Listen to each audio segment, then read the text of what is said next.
गुरूणामाकृतिं स्मरेत् तेन विघ्नाः प्रणश्यन्ति सिद्ध्यन्ति च मनोरथाः। वन्दे वन्द्यं विधिशिवमहेन्द्रादिवृन्दारकेन्द्रैः व्यक्तं व्याप्तं स्वगुणगणतो देशतः कालतश्च भूतावद्यं सुखचितिमयैर्मङ्गलैर्युक्तमङ्गलैः सानाथ्यं नो विदधदधिकं ब्रह्मनारायणाख्यम् महाव्याकरणां पोथिमन्थमानसमन्दरं कवयन्तं रामकीर्त्या हनुमन्तमुपास्महे स्वान्तस्थानन्तशय्याय पूर्णज्ञानरसार्णसे उत्तुङ्गवाक्तरङ्गाय मध्वदुग्धाब्धये नमः। जयत्यजो क्षीणसुखात्मबिम्बः स्वैश्वर्यकान्तिप्रततः सदोदितः स्वभक्तसन्तापदुरिष्टहन्ता रामावतारो हरिरीशचन्द्रमाः अस्मद्गुरुसमारम्भां टीकाकृत्पादमध्यगां श्रीमदाचार्यपर्यन्तां वन्दे गुरुपरम्परां। श्रीगुरुभ्यो नमः। हरिः ओम्।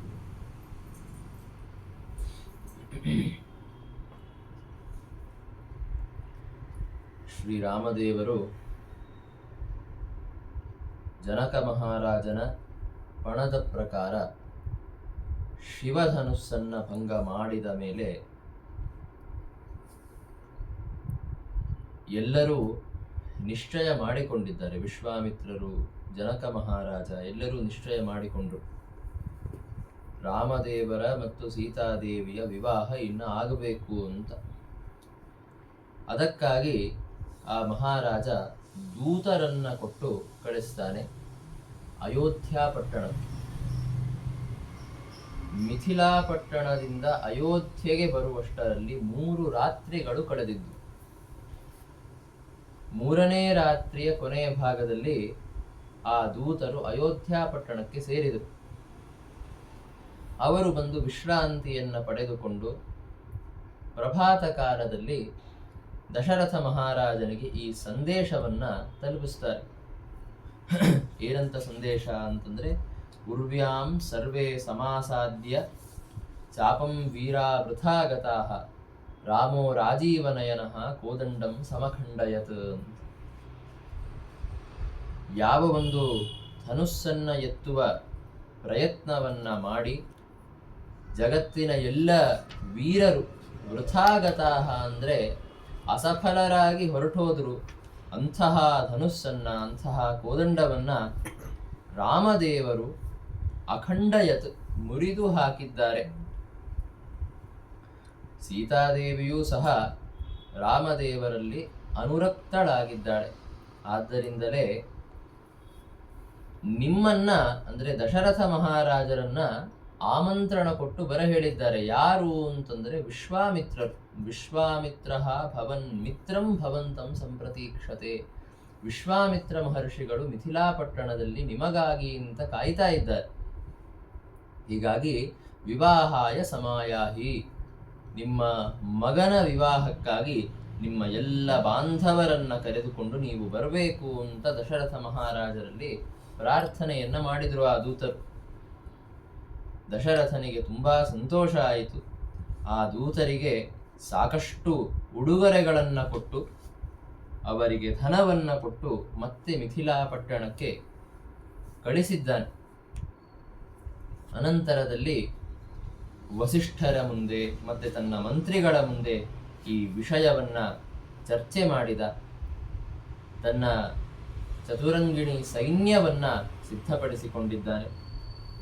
ಆಮೇಲೆ ತನ್ನ ಪತ್ನಿಯರ ಜೊತೆಗೆ, ತನ್ನ ಮಂತ್ರಿಗಳ ಜೊತೆಗೆ, ಮತ್ತೆ ಮುಖ್ಯವಾಗಿ ವಸಿಷ್ಠ ಮಹರ್ಷಿಗಳನ್ನ ಮುಂದೆ ಮಾಡಿಕೊಂಡು ದಶರಥ ಮಹಾರಾಜ ಜನಕ ಮಹಾರಾಜನ ಪಟ್ಟಣವನ್ನ ಕುರಿತು, ಮಿಥಿಲಾ ಪಟ್ಟಣವನ್ನ ಕುರಿತು ಪ್ರಯಾಣವನ್ನ ಪ್ರಾರಂಭ ಮಾಡಿದ. ಆಮೇಲೆ ಮಿಥಿಲಾ ಪಟ್ಟಣಕ್ಕೆ ಮುಟ್ಟಿದ ಮೇಲೆ ಜನಕ ಮಹಾರಾಜ ದಶರಥನಿಗೆ ಗೌರವವನ್ನು ಮಾಡ್ತಾನೆ, ಪೂಜೆಯನ್ನ ಮಾಡಿದ. ಆಮೇಲೆ ಶತಾನಂದಾದಿ ತನ್ನ ಎಲ್ಲ ಗುರುಗಳು, ಏನು ಅವರ ಜನಕ ಮಹಾರಾಜನ ಗುರುಗಳು, ಅವರ ಪುರೋಹಿತರು ಅಂತ ಇದ್ದರು, ಅವರ ಜೊತೆಗೆ ಬಂದು ದಶರಥನ ಗೌರವವನ್ನ ಮಾಡಿದ್ದಾನೆ, ದಶರಥನನ್ನ ಬರಮಾಡಿಕೊಂಡಿದ್ದಾನೆ. ಆಮೇಲೆ ಎಲ್ಲ ವಿಧಿವತ್ತಾಗಿ ಆದರವನ್ನ ಮಾಡಿದ ಮೇಲೆ ಈ ವಿವಾಹದ ಪ್ರಸ್ತಾವವನ್ನ ಮಾಡಿದ. ತುಂಬಾ ಭಾಗ್ಯದಿಂದಾಗಿ ನಿನ್ನ ದರ್ಶನವಾಗಿದೆ, ಅಂದರೆ ದಶರಥ ಮಹಾರಾಜನ ದರ್ಶನ ಆಯಿತು, ಭೇಟಿಯಾಯಿತು, ಜೊತೆಗೆ ರಘುಕುಲೋದ್ಭವರ ಜೊತೆಗೆ ಬಾಂಧವ್ಯ ನಮಗೆ ಭಾಗ್ಯದಿಂದಾಗಿ ಸಿಕ್ಕಿದೆ. ಹೀಗಾಗಿ ರಾಮದೇವರು ಮತ್ತೆ ಲಕ್ಷ್ಮಣ ಇಬ್ಬರಿಗೆ ನನ್ನ ಇಬ್ಬರು ಪುತ್ರಿಯರನ್ನ ಕೊಟ್ಟು, ಸೀತಾದೇವಿ ಮತ್ತೆ ಊರ್ಮಿಳ ಇವರಿಬ್ಬರನ್ನ ಕೊಟ್ಟು ವಿವಾಹ ಮಾಡಬೇಕು ಅನ್ನುವ ಅಪೇಕ್ಷೆ ನನ್ನದಿದೆ. ಈಗ ನಡೀತಾ ಇರುವಂತಹ ಯಜ್ಞದ ಸಮಾಪ್ತಿಯಾದ ಕೂಡಲೇ ಈ ವಿವಾಹವನ್ನ ಮಾಡಬೇಕು ಅನ್ನುವ ಅಪೇಕ್ಷೆ ಇದೆ. ಇದರ ಬಗ್ಗೆ ನಿಮ್ಮ ಅಭಿಪ್ರಾಯವನ್ನ ತಿಳಿಸಬೇಕು ಅಂತ ಕೇಳಿದ ಜನಕ ಮಹಾರಾಜ. ಆವಾಗ ದಶರಥ ಮಹಾರಾಜ ಹೇಳ್ತಾನೆ, ದಾನಂ ದಾತೃವಶಂ ಪ್ರೋಕ್ತಂ ಅಂತ. ಕೊಡಬೇಕಾದಂಥವರು ನೀವು, ಆದ್ದರಿಂದ ನೀವು ನಿಮ್ಮ ಪುತ್ರಿಯರನ್ನ ಕೊಟ್ಟು ವಿವಾಹ ಮಾಡಬೇಕು ಅನ್ನುವ ಅಪೇಕ್ಷೆಯನ್ನು ಇಟ್ಟುಕೊಂಡಿದ್ದೀರಾ ಅಂತಂದ್ರೆ ಅದರ ಬಗ್ಗೆ ನಾವೇನು ಹೇಳುವ ಅಗತ್ಯ ಇಲ್ಲ, ಖಂಡಿತವಾಗಿಯೂ ಸ್ವೀಕಾರ ಮಾಡುತ್ತೇವೆ ಅವರನ್ನ ಅಂತ ದಶರಥ ಮಹಾರಾಜ ಅನುಮೋದನೆ ಮಾಡುತ್ತಾನೆ. ಆಗಲಿ ಅಂತ ವಿವಾಹ ಸಂಪೂರ್ಣವಾಗಿ ನಿಶ್ಚಿತವಾಯಿತು. ಜನಕ ಮಹಾರಾಜ ತನ್ನ ತಮ್ಮನಾದಂತಹ ಕುಶಧ್ವಜನನ್ನ ಆಮಂತ್ರಣ ಕೊಟ್ಟು ಕರೆಸಿದ. ಅವನು ಇಕ್ಷುಮತಿ ನದಿಯ ತೀರದಲ್ಲಿ ಶಾಸನವನ್ನ ಮಾಡುತ್ತಾ ಇದ್ದ. ಅವನನ್ನ ಆಮಂತ್ರಣ ಕೊಟ್ಟು ಮಿಥಿಲಾ ಪಟ್ಟಣಕ್ಕೆ ಕರೆಸಿದ್ದಾನೆ.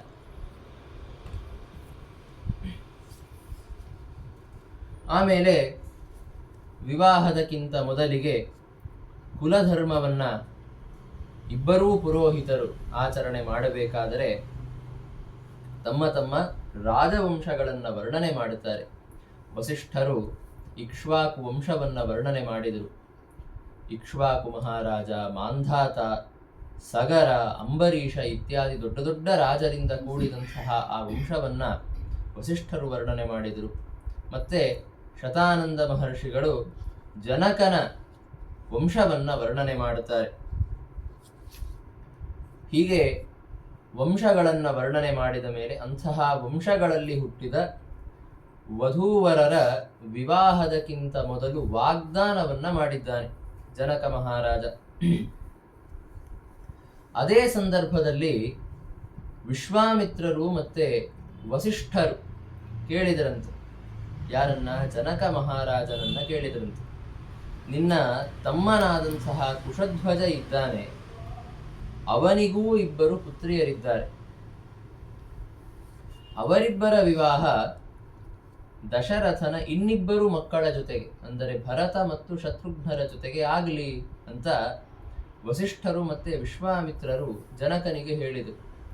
ಆವಾಗ ಕುಶಧ್ವಜ ಮತ್ತೆ ಜನಕ ಮಹಾರಾಜ ಇಬ್ಬರು ಅಂತಾರೆ, ನಾವು ಇದನ್ನ ಕೇಳಬೇಕು ಅಂತಲೇ ಅಂದ್ಕೊಂಡಿದ್ವಿ, ಅಷ್ಟರಲ್ಲಿಯೇ ನಮ್ಮ ಮನಸ್ಸಿನಲ್ಲಿದ್ದಂಥದ್ದನ್ನ ನೀವೇ ಹೇಳಿದ್ದೀರಾ, ಖಂಡಿತವಾಗಿಯೂ ಈ ವಿವಾಹ ನಡೆಯಲಿ ಅಂತ ಅವರೂ ಅನುಮೋದನೆ ಮಾಡಿದರು. ಅನಂತರದಲ್ಲಿ ನಾಂದಿ ಪ್ರತಿಷ್ಠಾದಿಗಳನ್ನು ಮಾಡಿ 4 ಕುಮಾರರಿಗೆ ಆಭೂಷಣಾದಿಗಳನ್ನು ಕೊಟ್ಟು ಅಲಂಕಾರ ಮಾಡಿಸಿದ ದಶರಥ. ಆಮೇಲೆ ಭರತನ ವಿವಾಹವಾಗಬೇಕು ಅಂತಾದ್ದರಿಂದ ಭರತನ ಮಾತುಲ, ಅಂದರೆ ಸೋದರ ಮಾವನಾದಂತಹ ಯುಧಾಜಿತ್ ಅನ್ನುವಂತಹ ರಾಜನೂ ಅಲ್ಲಿಗೆ ಆಗಮಿಸಿದ್ದ. ಆಮೇಲೆ ಸ್ವಸ್ತಿ ವಾಸನಾದಿಗಳನ್ನೆಲ್ಲ ಮುಗಿಸಿದ್ದಾನೆ ದಶರಥ ಮಹಾರಾಜ. ಮತ್ತೆ ಜನಕ ಮಹಾರಾಜನು ಎಲ್ಲ ಕಾರ್ಯಗಳನ್ನು ಸಂಪನ್ನಗೊಳಿಸಿದ. ಶತಾನಂದರ ನೇತೃತ್ವದಲ್ಲಿ ಎಲ್ಲ ಕಾರ್ಯಗಳನ್ನು ಅವನೂ ಮುಗಿಸಿದ್ದಾನೆ. ಮತ್ತೆ ವಿಶೇಷ ಏನು ಅಂತಂದರೆ, ಎಲ್ಲರ 4 ಜನ ಕುಮಾರರ ವಿವಾಹ ಒಂದೇ ಮುಹೂರ್ತದಲ್ಲಿ ಆಗ್ತಾ ಇದೆ. ಆಸೀನ್ ಮುಹೂರ್ತ ಏಕಸ್ಮಿನ್ ಬ್ರಾಹ್ಮಣೈ ಸ್ವಸ್ತಿವಾದಿಭಿ ಅಂತ ಹೇಳ್ತಾರೆ. 4 ಜನ ರಾಮದೇವರು, ಲಕ್ಷ್ಮಣ, ಭರತ, ಶತ್ರುಘ್ನರ ವಿವಾಹ ಒಂದೇ ಮುಹೂರ್ತದಲ್ಲಿ ನೆರವೇರ್ತಾ ಇದೆ. ಮತ್ತೆ ಮುಖ್ಯವಾಗಿ ರಾಮಾಯಣದಲ್ಲಿ ರಾಮದೇವರ ವಿವಾಹವನ್ನ ವರ್ಣನೆ ಮಾಡಿದ್ದಾರೆ. ವಸಿಷ್ಠರು ಎಲ್ಲ ಕಾರ್ಯಗಳನ್ನು ಮುಗಿಸಿದರು. ಆಮೇಲೆ ಕನ್ಯಾದಾನದ ಪ್ರಸಂಗದಲ್ಲಿ ರಾಮದೇವರು ಸೀತಾದೇವಿಯ ಕೈಯನ್ನು ತಮ್ಮ ಕೈಯಿಂದ ಹಿಡಿದುಕೊಂಡಿದ್ದಾರೆ. ಚಕ್ರಾಂಕೇನ ಸರೋಜಾಂಕಂ ಸೀತಾಪಾಣಿಂ ಸ್ವಪಾಣಿನ ಅಂತ. ಚಕ್ರಾಂಕವಾದಂತಹದ್ದು ರಾಮದೇವರ ಹಸ್ತ, ಚಕ್ರ ಚಿಹ್ನದಿಂದ ಕೂಡಿದಂತಹದ್ದು. ಸೀತಾದೇವಿಯ ಹಸ್ತ ಸರೋಜಾಂಕ ಅಂದರೆ ಪದ್ಮಚಿಹ್ನದಿಂದ ಕೂಡಿದಂತಹದ್ದು. ಹೀಗೆ ರಾಮದೇವರು ಸೀತಾದೇವಿಯ ಕೈಯನ್ನ ತಮ್ಮ ಕೈಯಲ್ಲಿ ಹಿಡಿದುಕೊಂಡಿದ್ದಾರೆ. ಆಮೇಲೆ ಕನ್ಯಾದಾನ ಸಮಾಪ್ತವಾಯಿತು. ಜನಕ ಮಹಾರಾಜ ಕನ್ಯಾದಾನವನ್ನು ಮಾಡುತ್ತಾನೆ. ಆವಾಗ ಅವನು ಆಡಿದಂತಹ ಒಂದು ಮಾತು ಸಂಗ್ರಹ ರಾಮಾಯಣದಲ್ಲಿಲ್ಲ, ವಾಲ್ಮೀಕಿ ರಾಮಾಯಣದಲ್ಲಿ ಇದು ಅತ್ಯಂತ ಪ್ರಸಿದ್ಧವಾದಂತಹ ಶ್ಲೋಕ. ಇಯಂ ಸೀತಾ ಮಮಸುತ ಸಹ ಧರ್ಮಚರೀತವ ಪ್ರತೀಚ್ಛ ಚೈನಾಂ ಭದ್ರಂ ತೇ ಪಾಣಿಂ ಗೃಹೀಶ್ವ ಪಾಣಿನ ಪತಿವ್ರತಾ ಮಹಾಭಾಗ ಛಾಯೇವಾನುಗತಾ ಸದಾ ಅಂತ. ಇವಳು ನನ್ನ ಮಗಳು ಸೀತಾದೇವಿ ಇದ್ದಾಳೆ, ಸಹಧರ್ಮಚರೀತವ, ಎಲ್ಲ ನಿನ್ನ ಧರ್ಮ ಕಾರ್ಯಗಳಲ್ಲಿ ಇವಳು ನಿನ್ನ ಸಹಚರಿಯಾಗಿ ಇರ್ತಾಳೆ. ಇವಳನ್ನ ಗ್ರಹಣ ಮಾಡು, ಇವಳ ಪಾಣಿಯನ್ನ ನಿನ್ನ ಪಾಣಿನಾ ಗೃಹೀಶ್ವ, ನಿನ್ನ ಕೈಯಿಂದ ಇವಳ ಕೈಯನ್ನ ಹಿಡಿದುಕೋ, ಇದರಿಂದ ನಿನಗೆ ಮಂಗಲವಾಗತ್ತೆ. ಮತ್ತೆ ಪತಿವ್ರತ ಮಹಾಭಾಗ ಛಾಯೇವ ಅನುಗತ ಸದಾ, ಪತಿವ್ರತೆಯಾಗಿ ಛಾಯೇವ ಅನುಗತ ಅಂದರೆ ನಿನ್ನ ನೆರಳಿನಂತೆ ನಿನ್ನ ಜೊತೆ ಇವಳು ಇರ್ತಾಳೆ ಅಂತ ಜನಕ ಮಹಾರಾಜ ಕನ್ಯಾದಾನವನ್ನ ಮಾಡಬೇಕಾದ್ರೆ ಹೇಳುತ್ತಾನೆ. ಕನ್ಯಾದಾನ ಸಮಾಪ್ತವಾದ ಮೇಲೆ 3 ಬಾರಿ ಅಗ್ನಿ ಪ್ರದಕ್ಷಿಣವನ್ನ ಮಾಡಿ, ಆಮೇಲೆ 7 ಪದಗಳನ್ನು 7 ಹೆಜ್ಜೆಗಳನ್ನ ನಡೆದು, ಅನಂತರದಲ್ಲಿ ಉಳಿದಂತಹ ಎಲ್ಲ ಕ್ರಿಯಾಶೇಷವನ್ನ ವಸಿಷ್ಠರ ನೇತೃತ್ವದಲ್ಲಿ ರಾಮದೇವರು ಸಮಾಪ್ತಗೊಳಿಸಿದ್ದಾರೆ. ರಾಮದೇವರ ಮತ್ತೆ ಸೀತಾದೇವಿಯ ಈ ವಿವಾಹ ನಡೀತಾ ಇದ್ರೆ ಆ ಮಿಥಿಲಾ ನಗರದ ಆಕಾಶ ಪ್ರದೇಶದಲ್ಲಿ ವಿಮಾನಗಳ ಮೇಲೆ ಕುಳಿತುಕೊಂಡು ಎಲ್ಲ ದೇವತೆಗಳು ಬಂದು ನಿಂತಿದ್ರು. ರಾಮದೇವರು ಅಂದರೆ ಶ್ರೀಮನ್ನಾರಾಯಣ, ಲಕ್ಷ್ಮೀದೇವಿ ಸೀತಾದೇವಿ ಅಂತಂದರೆ ಅವರಿಬ್ಬರ ಈ ಒಂದು ವಿಡಂಬನಾತ್ಮಕವಾದಂತಹ ವಿವಾಹವನ್ನ ನೋಡೋದಕ್ಕೆ, ಅನಾದಿ ಕಾಲದಿಂದಲೂ ದಾಂಪತ್ಯದಲ್ಲಿ ಇರುವಂತಹ ಲಕ್ಷ್ಮೀನಾರಾಯಣರು ಈಗ ಸದ್ಯಕ್ಕೆ ವಧೂವರರ ರೂಪದಲ್ಲಿ ನಿಂತುಕೊಂಡಿದ್ದಾರೆ ಅಂತನ್ನೋದನ್ನ ನೋಡೋದಕ್ಕೆ ಆ ಎಲ್ಲ ದೇವತೆಗಳು ಅಲ್ಲಿ ಬಂದು ನಿಂತುಕೊಂಡಿದ್ದರಂತೆ. ಎಲ್ಲ ದೇವತೆಗಳು ಪುಷ್ಪವೃಷ್ಟಿಯನ್ನ ಮಾಡಿದರು. ಆಮೇಲೆ ಗಂಧರ್ವರು ಪರಮಾತ್ಮನ ಗುಣಗಳನ್ನ ಗಾನ ಮಾಡ್ತಾರೆ, ಅಪ್ಸರ ಸ್ತ್ರೀಯರು ನರ್ತನ ಮಾಡಿದರು. ಹೀಗೆ ಕೇವಲ ಮಿಥಿಲಾ ನಗರದಲ್ಲಿ, ಅಯೋಧ್ಯ ನಗರದಲ್ಲಿ ಇಂಥ ಅಲ್ಲ, ಎಲ್ಲ ಲೋಕಗಳಲ್ಲಿ ರಾಮದೇವರ ವಿವಾಹದ ಪ್ರಯುಕ್ತವಾಗಿ ಉತ್ಸವ ನಡೆದಿದೆ. ಅದೇ ಸಂದರ್ಭದಲ್ಲಿ ಊರ್ಮಿಳಾ ಮತ್ತೆ ಲಕ್ಷ್ಮಣ ಇವರಿಬ್ಬರ ವಿವಾಹವೂ ಆಯಿತು. ಮತ್ತೆ ಭರತ ಮಾಲ್ಲವಿ ಇಬ್ಬರ ವಿವಾಹ ಆಯಿತು. ಜೊತೆಗೆ ಶ್ರುತಕೀರ್ತಿ ಮತ್ತು ಶತ್ರುಘ್ನ, ರಾಮ ಲಕ್ಷ್ಮಣರ ಪತ್ನಿಯರು ಜನಕ ಮಹಾರಾಜನ ಮಕ್ಕಳು. ಜೊತೆಗೆ ಕುಶಧ್ವಜನ ಇಬ್ಬರು ಪುತ್ರಿಯರು ಭರತ ಶತ್ರುಘ್ನರನ್ನ ವಿವಾಹ ಆಗಿದ್ದಾರೆ. ಈ ವಿವಾಹ ಸಮಾಪ್ತವಾದಾಗ ಅದು ಸಾಂಗವಾಗಲಿ ಅಂತ ದಶರಥ ಮಹಾರಾಜ ಎಲ್ಲ ವಸಿಷ್ಠಾದಿ ಬ್ರಾಹ್ಮಣರಿಗೆ ಸಾಕಷ್ಟು ದಾನವನ್ನ ಮಾಡಿದ್ದಾನೆ. ವಿವಾಹ ಮುಗಿದ ಮೇಲೆ ಮಾರನೆಯ ದಿವಸ ವಿಶ್ವಾಮಿತ್ರ ಮಹರ್ಷಿಗಳು ದಶರಥನ ಹತ್ತಿರ ಆಪೃಚ್ಛ್ಯ ಅಂತಂದ್ರೆ ನಾನು ಹೋಗಿ ಬರ್ತೇನೆ ಅಂತ ಹೇಳಿ ವಸಿಷ್ಠರ ಅಪ್ಪಣೆಯನ್ನ ಪಡೆದುಕೊಂಡು ಅವರು ಮಿಥಿಲಾ ನಗರದಿಂದ ತಮ್ಮ ಆಶ್ರಮದ ಕಡೆ ಹೋಗಿದ್ದಾರೆ. ಇನ್ನು ರಾಮದೇವರನ್ನ ಬೀಳ್ಕೊಡುವಂತಹ ಪ್ರಸಂಗ.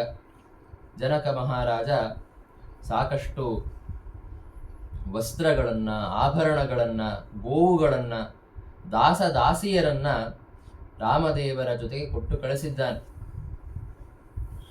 ಆಮೇಲೆ ಎಲ್ಲ ಬ್ರಾಹ್ಮಣರ ಜೊತೆಗೆ ಸೇರಿಕೊಂಡು ದಶರಥ ಮಹಾರಾಜ ರಾಮದೇವರ ಜೊತೆ ತನ್ನ ಮಕ್ಕಳ ಜೊತೆಗೆ ತನ್ನ ಸೊಸೆಯಂದಿರನ್ನ ಕರೆದುಕೊಂಡು ವಸಿಷ್ಠಾದಿ ಬ್ರಾಹ್ಮಣರನ್ನ ಕರೆದುಕೊಂಡು ಅಯೋಧ್ಯ ಪಟ್ಟಣಕ್ಕೆ ಪ್ರಯಾಣವನ್ನ ಪ್ರಾರಂಭ ಮಾಡಿದ. ಪ್ರಯಾಣ ಮಾಡಬೇಕಾದರೆ ಮಧ್ಯದಲ್ಲಿ ಕೆಲವು ಶಕುನಗಳು ಉಂಟಾಯಿತು. ಪಕ್ಷಿಗಳ ಒಂದು ವಿಚಿತ್ರವಾದಂತಹ ಶಬ್ದ ಇರಬಹುದು, ಇತ್ಯಾದಿ ಶಕುನಗಳು ಉಂಟಾಯಿತು. ಇದನ್ನ ನೋಡಿ ದಶರಥ ಮಹಾರಾಜನಿಗೆ ಸ್ವಲ್ಪ ಭಯ ಆಯಿತಂತೆ. ಇದೆಲ್ಲವೂ ಅಮಂಗಲದ ಶಕುನ ಅಂತ ನನಗನಿಸ್ತಾ ಇದೆ, ಆದ್ದರಿಂದ ಸ್ವಲ್ಪ ಹೆದರಿಕೆ ಆಗ್ತಾ ಇದೆ ನನಗೆ ಅಂತ ವಸಿಷ್ಠರ ಮುಂದೆ ಹೇಳಿದ. ವಸಿಷ್ಠರು ಅವರು ಜ್ಞಾನಿಗಳು, ಅವರನ್ನು ತಿಳಿದುಕೊಂಡಿದ್ರು, ಎಲ್ಲ ಏನೇನಾಗೋದಿದೆ ಅಂತ ಅವರಿಗೆ ಗೊತ್ತಿದೆ. ಆದ್ದರಿಂದಲೇ ಹೌದು ಸ್ವಲ್ಪ ತೊಂದರೆಯಾಗೋದಿದೆ, ಆದರೆ ಅದು ಪರಿಹಾರ ಆಗತ್ತೆ, ತಲೆಕೆಡಿಸ್ಕೋಬೇಡ ಅಂತ ದಶರಥ ಮಹಾರಾಜನಿಗೆ ಅವರು ಸಾಂತ್ವನವನ್ನ ಮಾಡುತ್ತಾರೆ. ದಶರಥ ಮತ್ತೆ ವಸಿಷ್ಠರು ಹೀಗೆ ಮಾತಾಡುವಷ್ಟರಲ್ಲಿ ದಾರಿಯಲ್ಲಿ ಒಂದು ದೊಡ್ಡ ತೇಜಸ್ಪುಂಜ ಕಾಣಿಸ್ತು. ಆ ತೇಜಸ್ಪುಂಜವನ್ನು ನೋಡಿದಂತಹ ಎಲ್ಲ ಮಹರ್ಷಿಗಳಿಗೆ ಗೊತ್ತಾಯಿತು, ಇದು ಪರಶುರಾಮ ದೇವರು ಬರ್ತಾ ಇದ್ದಾರೆ ಅಂತ. ತ್ರಿಸಪ್ತಕೃತ್ವಶ್ಚಕ್ರೇಯ ಕ್ಷಮಾಂ ಅಕ್ಷತ್ರಿಯಾಮಿಮಾಂ ಸ ಏಷ ಭಗವಾನ್ ರಾಮ ಕಸ್ಮಾತ್ ಜಾಜ್ವಲ್ಯತೆ ಸುನಾ ಅಂತ ಮಾತಾಡಿದರಂತೆ ಎಲ್ಲ ಬ್ರಾಹ್ಮಣರು. ತ್ರಿಸಪ್ತಕೃತ್ವ ಅಂತಂದ್ರೆ 21 ಬಾರಿ ಸಂಪೂರ್ಣ ಭೂಮಂಡಲದಲ್ಲಿ ಕ್ಷತ್ರಿಯರೇ ಇಲ್ಲದಂತೆ ಮಾಡಿದಂಥವರು, ಕ್ಷತ್ರಿಯರು ಅಂದ್ರೆ ದುಷ್ಟ ಕ್ಷತ್ರಿಯರು ಇಲ್ಲದಂತೆ ಮಾಡಿದಂಥವರು ಪರಶುರಾಮದೇವರು. ಅಂತಹ ಪರಶುರಾಮದೇವರು ಈಗ ಇಲ್ಲಿ ಯಾಕೆ ಬರ್ತಾ ಇದ್ದಾರೆ, ಅದು ಈ ರೀತಿಯ ತೇಜಸ್ಪುಂಜದ ರೂಪದಲ್ಲಿ ಬರ್ತಾ ಇದ್ದಾರೆ ಅಂತಂದ್ರೆ ಯಾಕೆ ಬರ್ತಾ ಇದ್ದಾರೆ?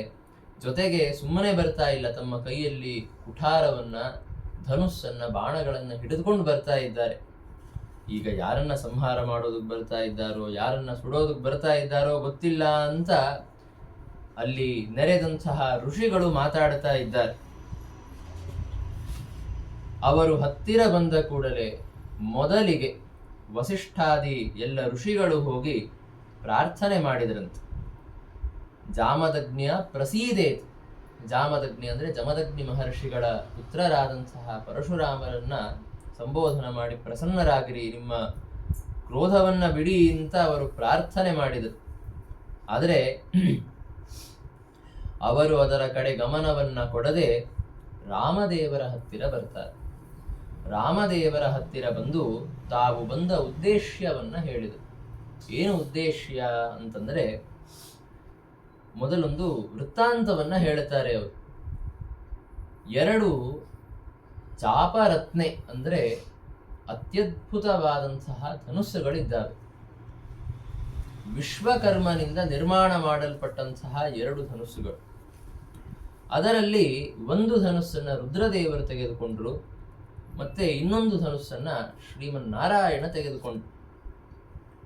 ಜಗತ್ಪತಿ ಜಗತ್ತಾಭ್ಯಾಂ ಜಿಗ್ಯತು ಸಸುರಾಸುರಂ. ಆ ಇಬ್ಬರು ಜಗತ್ ಸ್ವಾಮಿಗಳು ಆ 2 ಅದ್ಭುತವಾದಂತಹ ಧನುಸ್ಸನ್ನ ಹಿಡಿದುಕೊಂಡು ಸಮಗ್ರ ಪ್ರಪಂಚವನ್ನ ಗೆದ್ರಂತೆ. ಇಷ್ಟೆಲ್ಲ ಆದಾಗ ಎಲ್ಲ ದೇವತೆಗಳ ಮನಸ್ಸಿನಲ್ಲಿ ಸಂದೇಹ ಬಂದಿದೆ. ಇಬ್ಬರು ಅದ್ಭುತವಾದ ಧನುರ್ಧಾರಿಗಳಿದ್ದಾರೆ, ಇವರಿಬ್ಬರ ಮಧ್ಯದಲ್ಲಿ ಯಾರು ಶ್ರೇಷ್ಠರು ಅಂತ ಅನ್ನೋದನ್ನ ತಿಳಿದುಕೊಳ್ಳೋದಕ್ಕೆ ಇಬ್ಬರ ಮಧ್ಯದಲ್ಲಿ ಒಂದು ಯುದ್ಧ ಆಗಲಿ ಅಂತ ದೇವತೆಗಳು ಪ್ರಾರ್ಥನೆ ಮಾಡಿದರು. ಅದರ ಮುಖ್ಯ ಉದ್ದೇಶ ಏನು ಅಂತಂದ್ರೆ ರುದ್ರದೇವರಿಗೆ ಸ್ವಲ್ಪ ಅಹಂಕಾರ ಬಂದಿದೆ, ಅದನ್ನ ಪರಿಹಾರ ಮಾಡೋದಕ್ಕಾಗಿ ಅಂತ ಪರಮಾತ್ಮನೇ ಈ ಲೀಲೆಯನ್ನ ಮಾಡಿದ ಅಂತ ನಾವು ತಿಳಿದುಕೊಳ್ಳಬೇಕು. ಆಗಲಿ ಅಂತ ರುದ್ರದೇವರು ಒಪ್ಪಿಕೊಂಡರು. ದೇವತೆಗಳ ಪ್ರಾರ್ಥನೆಯನ್ನ ಪರಮಾತ್ಮನೂ ಸ್ವೀಕಾರ ಮಾಡಿದ. ಇಬ್ಬರು ತಮ್ಮ ತಮ್ಮ ಆ ಅತ್ಯುತ್ತಮವಾದ ಧನುಸ್ಸುಗಳನ್ನ ಕೈಯಲ್ಲಿ ಹಿಡಿದುಕೊಂಡು ಒಬ್ಬರ ಮುಂದೆ ಒಬ್ಬರು ನಿಂತುಕೊಂಡಿದ್ದಾರೆ. ಆವಾಗ ಪರಮಾತ್ಮ ಏನು ಮಾಡಿದ? ಬಾಣ ಬಿಡ್ಲಿಲ್ಲ, ಆ ಧನುಸ್ಸಿನ ವಿಸ್ಫಾರವನ್ನ ಮಾಡಲಿಲ್ಲ, ಏನೂ ಮಾಡಲಿಲ್ಲ. ಅಹಂಕಾರಮಯಂ ಸರ್ವಂ ಹುಂಕಾರೇಣೀವ ಕೇಶವಃ ಕ್ಷಣೇನ ಸ್ತಂಭಯಾಮಾಸ. ಕೇವಲ ತನ್ನ ಹುಂಕಾರದ ಸಾಮರ್ಥ್ಯದಿಂದ ರುದ್ರದೇವರನ್ನ ಸ್ತಂಭನ ಮಾಡಿದ. ಅಂದರೆ ಅವರು ಅಲುಗಾಡದಂತೆ ಮಾಡಿಬಿಟ್ಟ.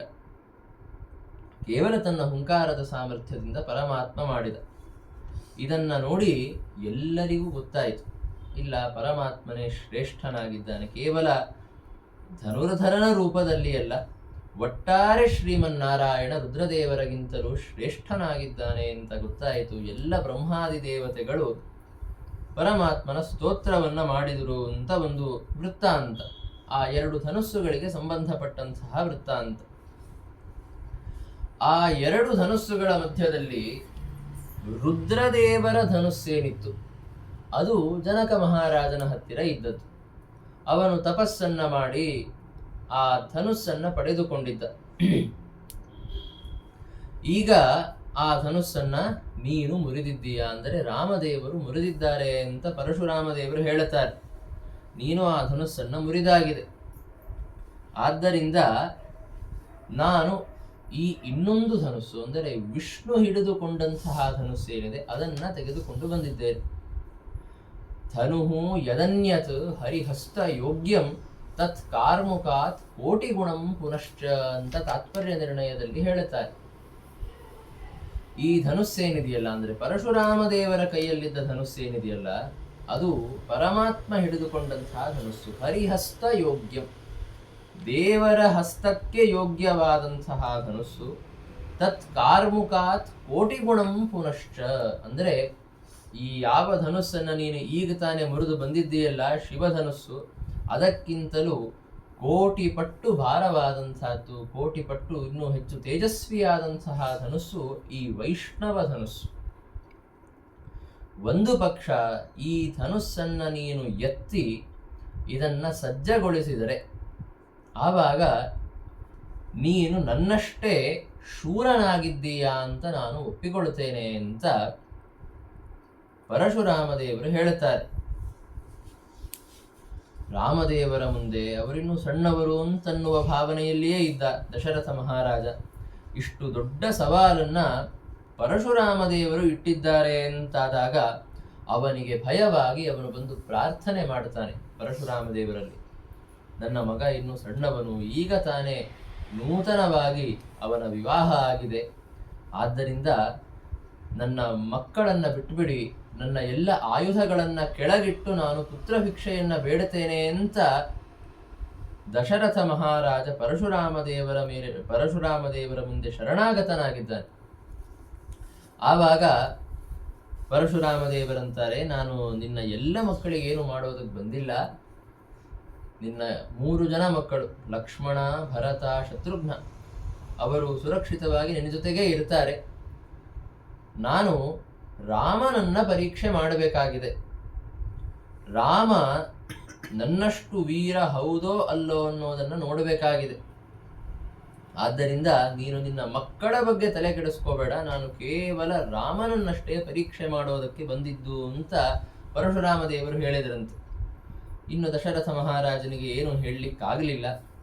ಆವಾಗ ರಾಮದೇವರು ಪರಶುರಾಮದೇವರು ಹೇಳಿದಂತೆ ಆ ವೈಷ್ಣವ ಧನುಸ್ಸನ್ನು ಅನಾಯಾಸವಾಗಿ ತಮ್ಮ ಕೈಯಲ್ಲಿ ತೆಗೆದುಕೊಂಡಿದ್ದಾರೆ. ಸಜ್ಯೋತಿರ್ ಮಂಡಲಂ ಚಾಪಂ ಸಜ್ಯಂ ಕೃತ್ವಾ ಹಸನ್ನಯಂ ರಾಘವಃ ಲಾಘವೇನೈವ ಕ್ಷಣಾತ್ ಬಾಣಂ ಚ ಸಂದಧೇ ಅಂತ.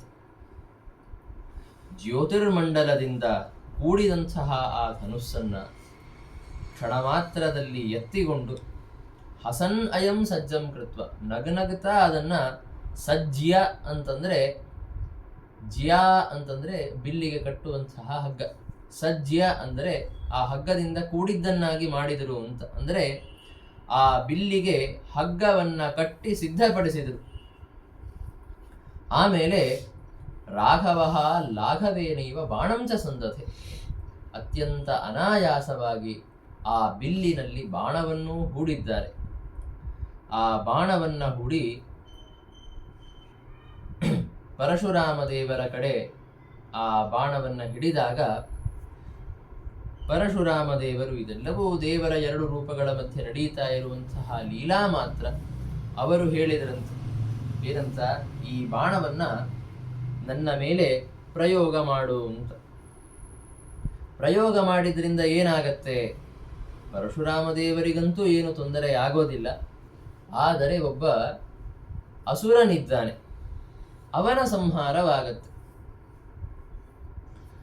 ವಿಸರ್ಜಯಸ್ವೇಹ ಶರಂ ತಪೋಮಯೇ ಮಹಾಸುರೇ ಲೋಕಮಯೇ ವರಾದ್ವಿಭೋಹೋ ಅಂತ ಪರಶುರಾಮ ದೇವರ ವಾಕ್ಯವನ್ನ ಶ್ರೀಮದ್ ಆಚಾರ್ಯರು ತೋರಿಸಿಕೊಡುತ್ತಾರೆ. ಪರಶುರಾಮ ದೇವರ ಶರೀರದಲ್ಲಿ ಒಬ್ಬ ಅತುಲ ಅನ್ನುವ ಹೆಸರಿನ ಒಬ್ಬ ಅಸುರ ಇದ್ದ. ಆ ಅಸುರ ಬ್ರಹ್ಮದೇವರನ್ನ ಕುರಿತು ತಪಸ್ಸು ಮಾಡಿ ಅವನು ಬ್ರಹ್ಮದೇವರಲ್ಲಿ ಒಂದು ವರವನ್ನ ಕೇಳಿಕೊಂಡಿದ್ದಂತೆ, ನಾನು ಅವಧ್ಯನಾಗಬೇಕು ಅಂತ. ಅವಧ್ಯ ಆಗಬೇಕು, ಯಾರಿಂದಲೂ ಗೆಲ್ಲೋದಕ್ಕೆ ಅಶಕ್ಯ ಆಗಬೇಕು ಅಂದ್ರೆ ಏನು ಮಾಡಬೇಕು? ಇವನು ಸ್ವಲ್ಪ ಬುದ್ಧಿವಂತನಾದಂತಹ ಅಸುರ. ಅವನಿಗೆ ಗೊತ್ತಿತ್ತು ಪರಮಾತ್ಮ ಸರ್ವೋತ್ತಮ, ಹೇಗಾದರೂ ಮಾಡಿ ಅವನ ಒಳಗೆ ಸೇರಿಕೊಂಡು ಬಿಟ್ರೆ ನನ್ನನ್ನು ಯಾರೂ ಸಂಹಾರ ಮಾಡ್ಲಿಕ್ಕಾಗೋದಿಲ್ಲ.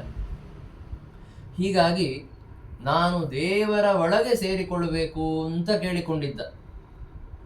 ಬ್ರಹ್ಮದೇವರು ಆಗ್ಲಿ ಅಂತ ವರವನ್ನ ಕೊಟ್ಟಿದ್ರು. ಆಗ್ಲಿ,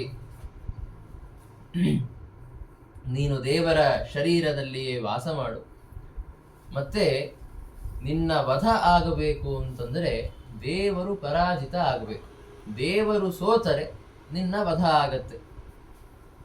ಹೀಗೆ ಬ್ರಹ್ಮದೇವರ ವರದಿಂದಾಗಿ, ತನ್ನ ತಪಸ್ಸಿನ ಪ್ರಭಾವದಿಂದಾಗಿ ಪರಮಾತ್ಮನ ಶರೀರದಲ್ಲಿ ಅವನು ಸೇರಿಕೊಂಡಿದ್ದ. ಜೊತೆಗೆ ಸಮಸ್ತ ಲೋಕದಲ್ಲಿ ಅವನು ವ್ಯಾಪ್ತನಾಗಿದ್ದ. ಬೇರೆ ಯಾರಿಗೂ ದೇವರನ್ನ ಸೋಲಿಸೋದಕ್ಕಾಗಲ್ಲ. ದೇವರನ್ನ ಸೋಲಿಸ್ಲಿಕ್ಕಾಗಲಿಲ್ಲ, ದೇವರ ಮೇಲೆ ಬಾಣ ಪ್ರಯೋಗವನ್ನು ಮಾಡಲಿಕ್ಕಾಗಲಿಲ್ಲ, ಅಥವಾ ದೇವರ ಮೇಲೆ ಯಾವುದೇ ರೀತಿಯ ಶಸ್ತ್ರದಿಂದ ಹೊಡಿಲಿಕ್ಕಾಗಲಿಲ್ಲ ಅಂತಂದ್ರೆ ಈ ಅತುಲನ ಸಂಹಾರ ಆಗೋದಿಲ್ಲ ಅಂತನ್ನುವುದು ಅವನ ವಿಚಾರ ಆಗಿತ್ತು. ಆದ್ದರಿಂದಲೇ ರಾಮದೇವರ ಮುಂದೆ ಪರಶುರಾಮ ದೇವರು ತಾವು ಪರಾಜಿತರಾದವರಂತೆ ನಿಂತುಕೊಂಡ್ರು. ಅವರು ಪರಾಜಿತರಾಗಿಲ್ಲ, ತಮ್ಮಿಂದಲೇ ತಾವು ಪರಾಜಿತರಾಗೋದು ಅನ್ನೋದು ಸಾಧ್ಯ ಇಲ್ಲ. ಪರಮಾತ್ಮನ ಒಂದು ರೂಪ ಆ ಇನ್ನೊಂದು ರೂಪದ ಮುಂದೆ ಪರಾಜಿತನಾದಂತೆ ನಿಂತುಕೊಂಡಿದೆ. ಅದರಿಂದ ಏನಾಯಿತು ಅಂದ್ರೆ ಬ್ರಹ್ಮದೇವರ ವರ ಏನಿತ್ತು ಅದು ಸತ್ಯ ಆಯಿತು. ಬ್ರಹ್ಮದೇವರು ಹೇಳಿದರು, ದೇವರು ಸೋಲುವ ತನಕ ನೀನು ಅವಧ್ಯನಾಗಿರ್ತೀಯ ಅಂತ. ಈಗ ಪರಶುರಾಮ ದೇವರು ಶ್ರೀಮನ್ನಾರಾಯಣ ಅವನು ಸೋತುಕೊಂಡಿದ್ದಾನೆ. ಆದ್ದರಿಂದಲೇ ರಾಮದೇವರ ಕೈಯಿಂದಲೇ ಅತುಲನ ಸಂಹಾರವಾಗಲಿ ಅಂತನ್ನೋದಕ್ಕಾಗಿ ಈ ಒಂದು ಲೀಲೆಯನ್ನ ಪರಶುರಾಮ ದೇವರು ಮಾಡುತ್ತಾರೆ. ಆಗಲಿ ಅಂತ ರಾಮದೇವರು ಒಪ್ಪಿಕೊಂಡು ಆ ಬಾಣವನ್ನ ಪರಶುರಾಮ ದೇವರ ಮೇಲೆ ಪ್ರಯೋಗ ಮಾಡಿದರು. ಆ ಬಾಣ ಹೋಗಿ ಪರಶುರಾಮ ದೇವರ ಶರೀರದಲ್ಲಿ ಇದ್ದಂತಹ ಅತುಲ ನಾಮಕನಾದ ಅಸುರನನ್ನ ಸುಟ್ಟು ಹಾಕಿದೆ. ಆ ಅಸುರನ ಸಂಹಾರವಾದ ಮೇಲೆ ಪರಶುರಾಮ ದೇವರು ಹೇಳುತ್ತಾರೆ, ಸಾಕ್ಷಾನ್ ನಾರಾಯಣೋಸೀತಿ ಸಮ್ಯಕ್ ಜ್ಞಾತಂ ಜನೈರಿತಿ ಅಂತ. ಈ ಒಂದು ಕೃತ್ಯದಿಂದಾಗಿ ನೀನೇನು ಮಾಡಿದ್ದೀಯಲ್ಲ, ವೈಷ್ಣವ ಧನುಸ್ಸನ್ನ ಎತ್ತಿ ಬಾಣ ಸಂಧಾನವನ್ನ ಮಾಡಿ ನನ್ನನ್ನ ಸೋಲಿಸಿ ಅತುಲನನ್ನ ಸಂಹಾರ ಮಾಡಿದ್ದೀಯಲ್ಲ, ಇದರಿಂದ ಏನು ಗೊತ್ತಾಗತ್ತೆ ಅಂತಂದ್ರೆ ನೀನು ಸಾಕ್ಷಾತ್ ನಾರಾಯಣನ ಅವತಾರ ಅನ್ನೋ ವಿಷಯ ಗೊತ್ತಾಗತ್ತೆ.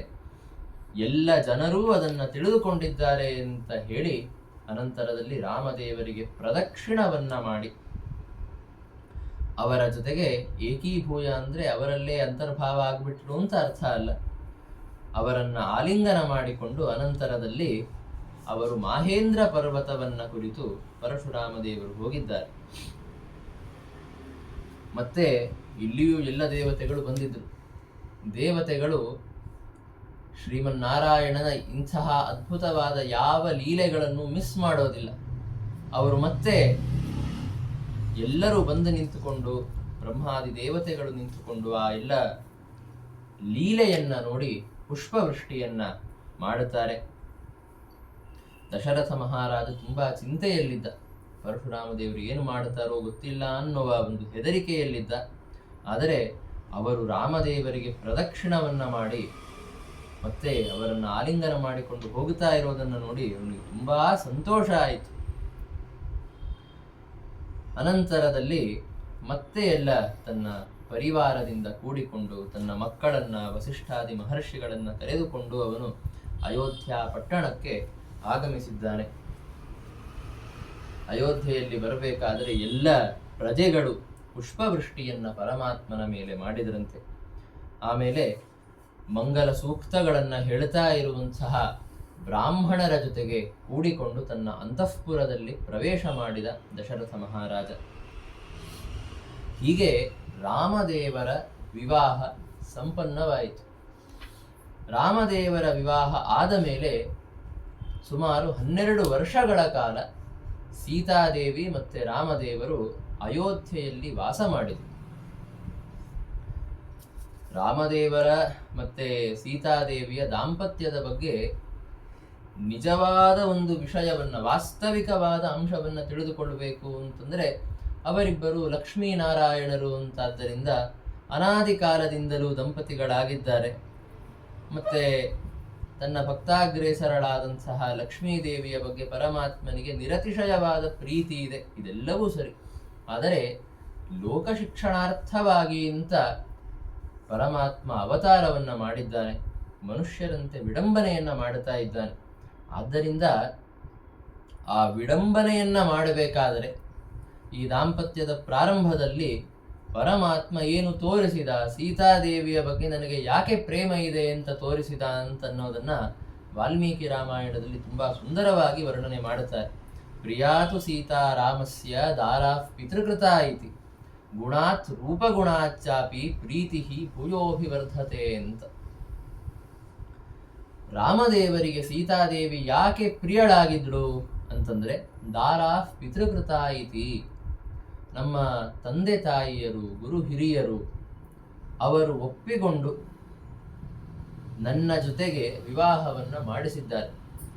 ನಮ್ಮ ತಂದೆ ಒಪ್ಪಿಕೊಂಡಂತಹ, ನಮ್ಮ ತಂದೆ ತಾಯಿಯರು ಒಪ್ಪಿಕೊಂಡಂತಹ ಹೆಂಡತಿ ಇವಳು ಅಂತಾದ್ದರಿಂದ ರಾಮದೇವರಿಗೆ ಸೀತಾದೇವಿ ಪ್ರೀತ್ಯಾಸ್ಪದಳಾಗಿದ್ದಂತೆ.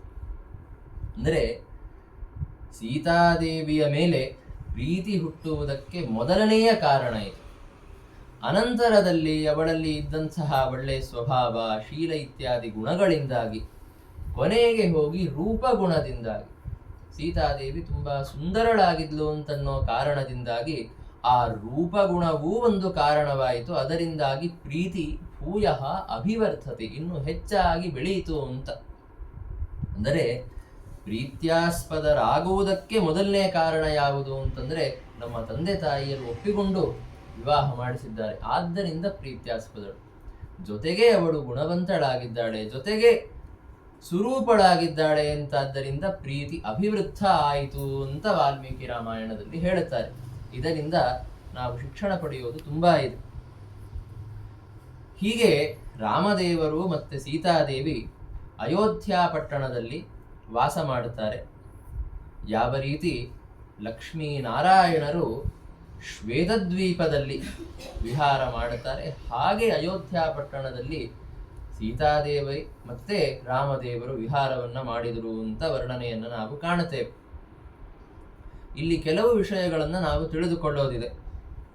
ರಾಮದೇವರು ಮತ್ತೆ ಸೀತಾದೇವಿ ವಿವಾಹವಾದಾಗ ಅವರಿಗೆ ಎಷ್ಟು ವಯಸ್ಸಿತ್ತು, ಮತ್ತೆ ಎಷ್ಟು ವರ್ಷ ಅವರು ಅಯೋಧ್ಯೆಯಲ್ಲಿದ್ದರು ಅಂತ. 12 ವರ್ಷಗಳ ಕಾಲ ಇದ್ರು ಅಂತ ನಾನು ಹೇಳಿದೆ. 12 ವರ್ಷಗಳ ಕಾಲ ಅವರು ವನವಾಸಕ್ಕೆ ಹೋಗುವುದಕ್ಕಿಂತ ಮುಂಚೆ ಅಯೋಧ್ಯೆಯಲ್ಲಿ ವಾಸ ಮಾಡಿತ್ತು.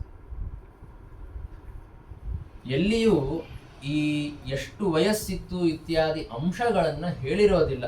ಸಾಮಾನ್ಯವಾಗಿ ಈ ಕಾವ್ಯಗಳಲ್ಲಿ ನಾವು ಕೆಲವು ವಿಷಯಗಳನ್ನ ಪರಿಶೀಲನೆ ಮಾಡಿದಾಗ ಅದರಿಂದ ನಾವು ತಿಳಿದುಕೊಳ್ಳಬೇಕಾದಂತಹ ಅಂಶ ಇದು. ವನವಾಸಕ್ಕೆ ಹೋಗಬೇಕಾದರೆ ಸೀತಾದೇವಿ 18 ವರ್ಷದವಳಿದ್ಲು. ಮತ್ತೆ 18 ವರ್ಷದವಳು ಇದ್ದಾಗ ಅವಳು ಹೇಳುವಂತಹ ಒಂದು ಮಾತಿದೆ. ಏನಂತ? 12 ವರ್ಷಗಳ ಕಾಲ ನಾನು ರಾಮದೇವರ ಮನೆಯಲ್ಲಿ ಇದ್ದೆ ಅಂತ ಅವಳು ಹೇಳ್ತಾಳೆ. 18 ವರ್ಷದ ಸೀತಾದೇವಿ 12 ವರ್ಷಗಳ ಕಾಲ ರಾಮದೇವರ ಗೃಹದಲ್ಲಿ ವಾಸ ಮಾಡಿದಳು ಅಂತಂದ್ರೆ ವಿವಾಹದ ಸಂದರ್ಭದಲ್ಲಿ ಅವಳಿಗೆ 6 ವರ್ಷ ಇತ್ತು ಅಂತ ನಮಗೆ ಗೊತ್ತಾಗುತ್ತೆ. ಇದು ಅತ್ಯಂತ ಸ್ಪಷ್ಟವಾದ ವಿಷಯ. ಇದರ ಬಗ್ಗೆ ಯಾವುದೇ ವಿವಾದ ಇಲ್ಲ. ಎಲ್ಲ ವಿದ್ವಾಂಸರು ಇದನ್ನು ಒಪ್ಪುತ್ತಾರೆ. ವಿವಾದ ಇರುವಂತಹ ಅಂಶ ಯಾವುದು ಅಂದ್ರೆ ರಾಮದೇವರಿಗೆ ಎಷ್ಟು ವಯಸ್ಸಿತ್ತು ಅಂತ. ರಾಮದೇವರಿಗೂ ಸೀತಾದೇವಿಗೂ ಏಜ್ ಗ್ಯಾಪ್ ಎಷ್ಟಿತ್ತು ಅಂತ ಅನ್ನೋದು ತುಂಬಾ ದೊಡ್ಡ ವಿವಾದದ ವಿಷಯ ಇದೆ. ಸಾಕಷ್ಟು ಪ್ರಮಾಣಗಳು ಸಿಗೋದಿಲ್ಲ ಇದರ ಬಗ್ಗೆ. ಕೆಲವು ಪ್ರಮಾಣಗಳು ಅಂತಂದ್ರೆ ದಶರಥನ ಮಾತು ಊನಷೋಡಶ ವರ್ಷೀಯ ಅಂತ ಅವನು ಹೇಳುತ್ತಾನೆ. 16 ವರ್ಷದಕ್ಕಿಂತಲೂ ಕಡಿಮೆ ಇತ್ತು ಅನ್ನೋದಂತೂ ನಿಶ್ಚಿತ. ಆದರೆ 16 ವರ್ಷದಕ್ಕಿಂತ ಎಷ್ಟು ಕಡಿಮೆ ಇತ್ತು? ಊನಷೋಡಶ ವರ್ಷೀಯ ಅಂದ್ರೆ 16 ವರ್ಷದಕ್ಕಿಂತ ಕಡಿಮೆ ವಯಸ್ಸಿನವನು ಅಂತ. ಎಷ್ಟು ಕಡಿಮೆ ಅಂತ ಅಲ್ಲಿ ಹೇಳಿಲ್ಲ.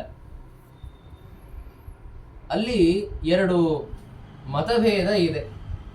ಕೆಲವ ವಿದ್ವಾಂಸರು ಹೇಳುವ ಪ್ರಕಾರ ಊನಷೋಡಶ ವರ್ಷೀಯ ಅಂತಂದ್ರೆ ಕೆಲವು ತಿಂಗಳು ಕಡಿಮೆ ಇದೆ. 16 ವರ್ಷ ತುಂಬಿಲ್ಲ ಇನ್ನು ಅಂತ ಹೇಳ್ತಾ ಇದ್ದಾನೆ ಅಂತಂದ್ರೆ 16 ವರ್ಷದಕ್ಕಿಂತಲೂ ಸ್ವಲ್ಪ ಕಡಿಮೆ ಇದೆ ಅವನ ವಯಸ್ಸು ಅಂತ ಅರ್ಥ. ಆದ್ದರಿಂದ 15 ವರ್ಷದವರಿದ್ರು ರಾಮದೇವರು ಅಂತ ಕೆಲವರು ಹೇಳುತ್ತಾರೆ. ಇನ್ನು ಕೆಲವರು ಹೇಳುವ ಪ್ರಕಾರ 12 ವರ್ಷದವರಿದ್ರು ರಾಮದೇವರು ಅಂತ ಇನ್ನು ಕೆಲವರ ತಾತ್ಪರ್ಯ ಇದೆ.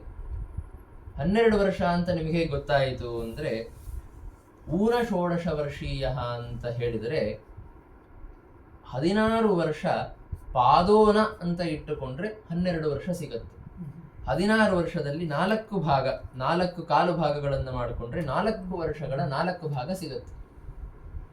ಒಂದು ಪಾದ 16 ವರ್ಷದ ವಯೋಮಾನದ ಒಂದು ಪಾದ ಅಂದ್ರೆ 4 ವರ್ಷದ ಸಮಯ.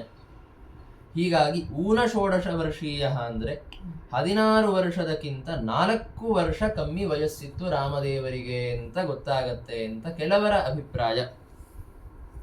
ಆದರೆ ನಾರಾಯಣ ಪಂಡಿತಾಚಾರ್ಯರ ಪ್ರಕಾರ ನಾವು ನೋಡೋದಾದ್ರೆ ಅವರು ಹೇಳುತ್ತಾರೆ ರಾಮದೇವರಿಗೆ 15 ವರ್ಷನೇ ಇತ್ತು ಅಂತ. ಅವರು ಸ್ಪಷ್ಟವಾಗಿ ಹೇಳಿಲ್ಲ.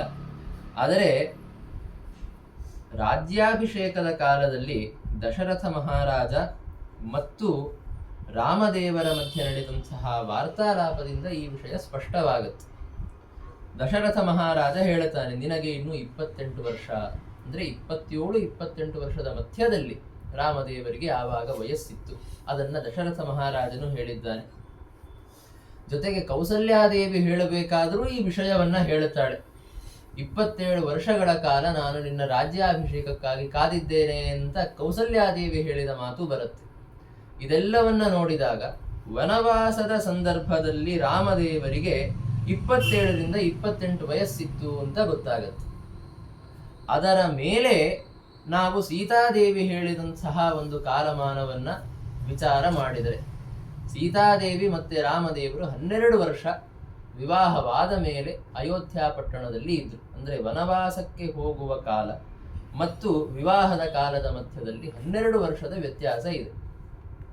27ನೇ ವಯಸ್ಸಿಗೆ ಅಥವಾ 28ನೇ ವಯಸ್ಸಿಗೆ ರಾಜ್ಯಾಭಿಷೇಕ ಆಗುವುದು, ವನವಾಸಕ್ಕೆ ಹೋಗುವ ಪ್ರಸಂಗ ಅಂದ್ರೆ ಅದಕ್ಕಿಂತಲೂ 12 ವರ್ಷ ಹಿಂದೆ ವಿವಾಹ ಆಗಿತ್ತು ಅಂದ್ರೆ ಸುಮಾರು 15 ವರ್ಷ 16 ವರ್ಷದ ಮಧ್ಯದಲ್ಲಿ ಎಲ್ಲೋ ವಿವಾಹ ಆಗಿದೆ ಅಂತ ಗೊತ್ತಾಗುತ್ತೆ. ಇದು ಪಂಡಿತಾಚಾರ್ಯರ ಅಭಿಪ್ರಾಯ. ಇನ್ನು ಕೆಲವು ಸ್ವಲ್ಪ ವ್ಯತ್ಯಾಸವನ್ನು ಮಾಡಿಕೊಂಡು 27 ವರ್ಷ ಅಂತ ಅನ್ನೋದನ್ನ ಗರ್ಭಾಧಾನದಿಂದ ಹಿಡಿದುಕೊಂಡಿದ್ದಾರೆ ಅಂತ ಹೀಗೆಲ್ಲ ಹೇಳಿ ಕೆಲವು ವಿದ್ವಾಂಸರು ಅದನ್ನ 12 ವರ್ಷ ಅಂತ ಹೇಳುವುದು ಇದೆ.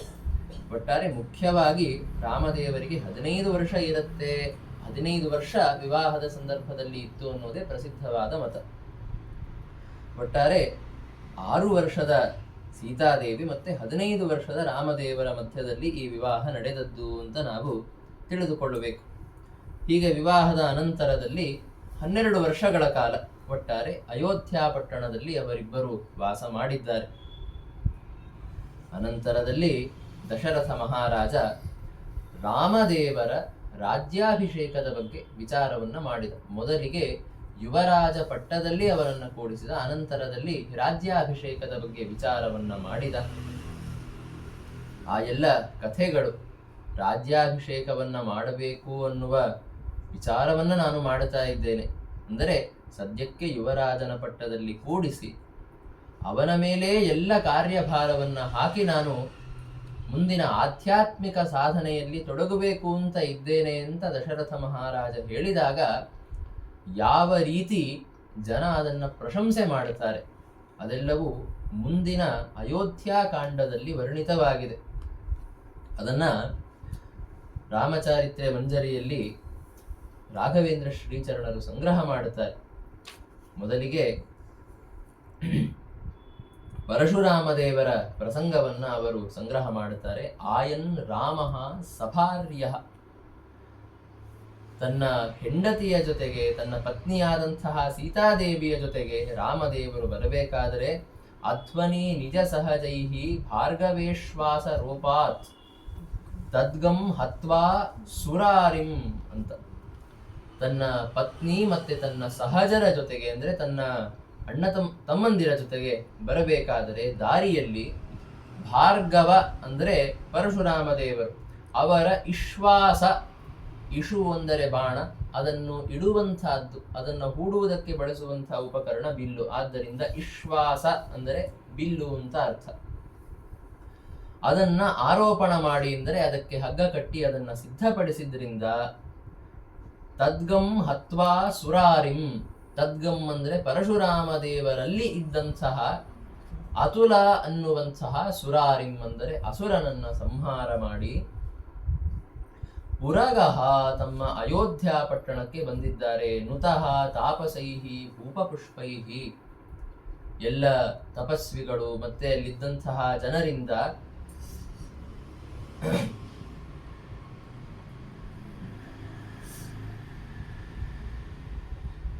ಪುರಗಹ ಉತ ನುತಃ ತಾಪಸೈಹಿ ಭೂಪಪೃಷ್ಟೈಹಿ, ಅಲ್ಲಿ ದಶರಥ ಮಹಾರಾಜ ಕೇಳಿದ, ನಾನು ರಾಮದೇವರ ರಾಜ್ಯಾಭಿಷೇಕವನ್ನ ಮಾಡಬೇಕು ಅಂತ ಇಟ್ಟುಕೊಂಡಿದ್ದೇನೆ ಅಂತ ಕೇಳಿದಾಗ ಕಲ್ಯಾಣ ಅನಂತ ಧರ್ಮ ಅಗುಣಲವರಹಿತ, ಅನಂತ ಕಲ್ಯಾಣ ಧರ್ಮಗಳಿಂದ ಕೂಡಿದ್ದಾರೆ ಮತ್ತು ಅಗುಣಲವರಹಿತ ಅಂದರೆ ದೋಷ ಲವದಿಂದಲೂ ರಹಿತರಾಗಿದ್ದಾರೆ ಅಂತ ಎಲ್ಲ ತಾಪಸರು ಹೇಳಿದರು. ದಶರಥ ಮಹಾರಾಜ ಕೇಳಿದಾಗ ಎಲ್ಲ ತಾಪಸರು ಹೀಗೆ ಹೇಳಿದರು. ಹೀಗೆ ತಮ್ಮ ಸ್ವಾಭಿಷೇಕ ಪ್ರಸಂಗದಲ್ಲಿ, ತಮ್ಮ ಅಭಿಷೇಕ ಪ್ರಸಂಗದಲ್ಲಿ ಪೌರಜನರಿಂದ, ತಪಸ್ವಿಗಳಿಂದ ಸ್ತುತರಾದಂಥವರು ಶ್ರೀರಾಮದೇವರು ಅಂತ ಮುಂದೆ ವರ್ಣನೆಯನ್ನ ಮಾಡುತ್ತಾರೆ. ಒಟ್ಟಾರೆ ನಾವಿಲ್ಲಿ ವಿವಾಹವನ್ನ ಅವರು ಸಂಗ್ರಹ ಮಾಡಿಲ್ಲ. ಆದ್ದರಿಂದ ಮುಖ್ಯವಾಗಿ ಇವತ್ತು ವರ್ಣನೆ ಮಾಡಿದ ಕಥಾಭಾಗದ ಮಧ್ಯದಲ್ಲಿ ಪರಶುರಾಮ ದೇವರ ಪ್ರಸಂಗವನ್ನ ಮುಖ್ಯವಾಗಿ ರಾಘವೇಂದ್ರ ಶ್ರೀಚರಣರು ಇಲ್ಲಿ ಸಂಗ್ರಹ ಮಾಡುತ್ತಾರೆ. ಜೊತೆಗೆ ಅಯೋಧ್ಯ ಪಟ್ಟಣ ಪ್ರವೇಶ, ಅಲ್ಲಿ ವಾಸ ಮಾಡಿದ್ದನ್ನ ಪುರಗಹ ಅನ್ನುವ ಶಬ್ದದಿಂದ ಹೇಳಿದ್ದಾರೆ. ಮುಂದಿನ ಎಲ್ಲ ಕಥಾಭಾಗಗಳು ಅಯೋಧ್ಯಾಕಾಂಡಕ್ಕೆ ಸಂಬಂಧಪಟ್ಟಂತಹ ಕಥಾಭಾಗಗಳು. ಅದನ್ನು ಮತ್ತೆ ನಾಳೆಯ ದಿವಸ ನಾವು ತಿಳಿದುಕೊಳ್ಳೋಣ. ಶ್ರೀ ಕೃಷ್ಣಾರ್ಪಣ.